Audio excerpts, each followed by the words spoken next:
Namun ternyata ada pertanyaan masuk tambahan. Sebelum kita melanjut terhadap pertanyaan tambahan, mari dinikmati dulu, Gus.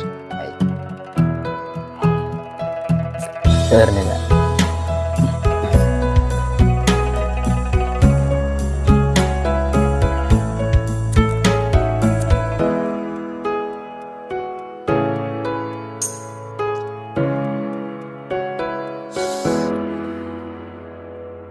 Ini ada pertanyaan tambahan menyusul untuk narasumber kita terkait bulan Ramadan juga.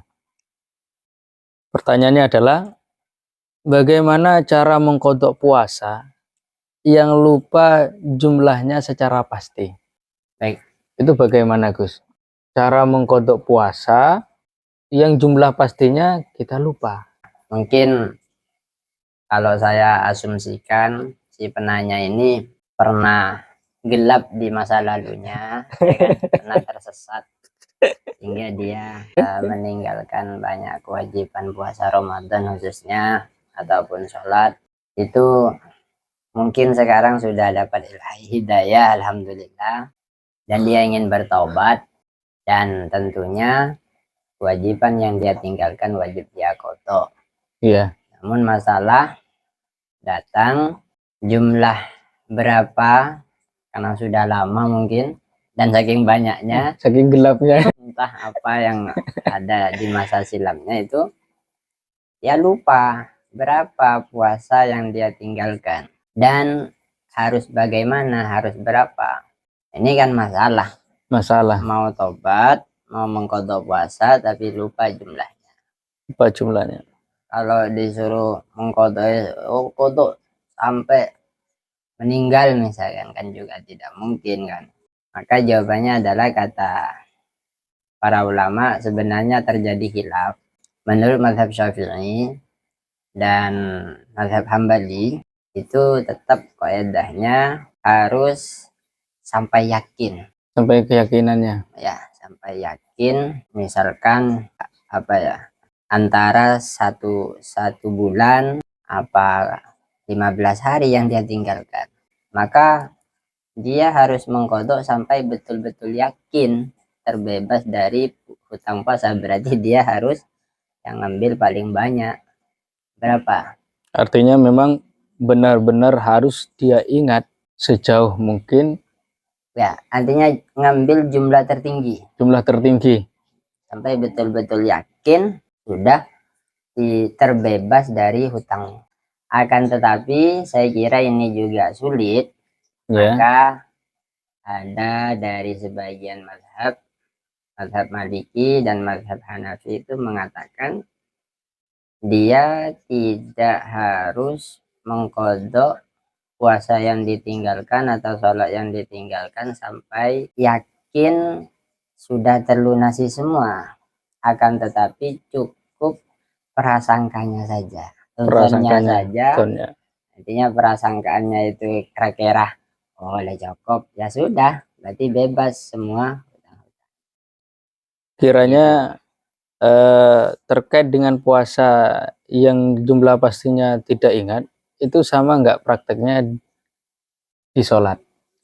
Seorang itu meninggalkan banyak sholat sehingga jumlah pastinya berapa dia lupa, sama tidak prakteknya?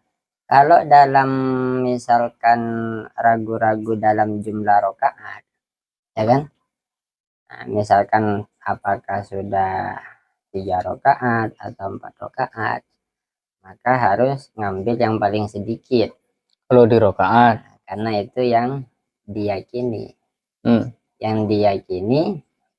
Yang diyakini dikerjakan itu yang paling sedikit. Sedangkan misalkan antara 3 dan 4, yang pasti dilakukan kan yang 3. Sedangkan yang 4 masih diragukan, makanya ambil yang paling sedikit.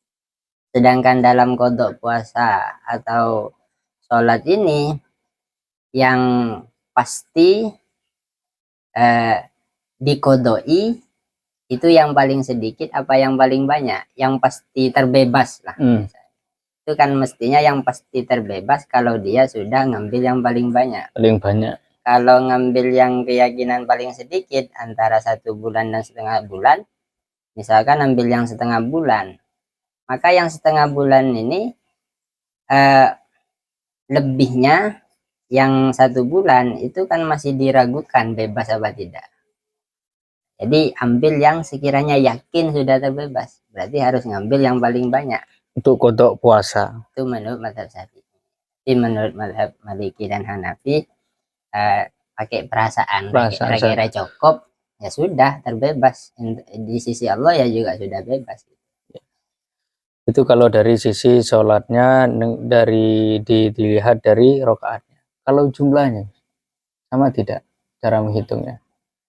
Dia meninggalkan sholat 15 hari seumpamanya tidak sholat, sehingga mungkin saking lamanya dia lupa jumlah pastinya. Ya, sama dengan yang penjelasan yang awal tadi. Kodok. Yang kodok itu menurut mazhab Syafi'i, mazhab kita, harus betul-betul yakin dia mengkodok sampai betul-betul yakin semuanya sudah terbebas. Nah, misalkan apakah 10 hari ataukah 20 hari, san misanaki ya. Iya. Sekiranya ate tenang. Ambil yang paling banyak lah jumlahnya biar kita lebih aman. Maka dari itu teman-teman, untuk selanjutnya ke depannya kita ketika berurusan dengan ibadah wajib, kita harus lebih berhati-hati lagi agar kita kelak tidak mempunyai tanggungan yang harus dipertanggungjawabkan. Kiranya itu yang bisa kami bahas malam ini, semoga bermanfaat dan barokah. Kurang lebihnya kami mohon maaf. Wassalamualaikum warahmatullahi wabarakatuh.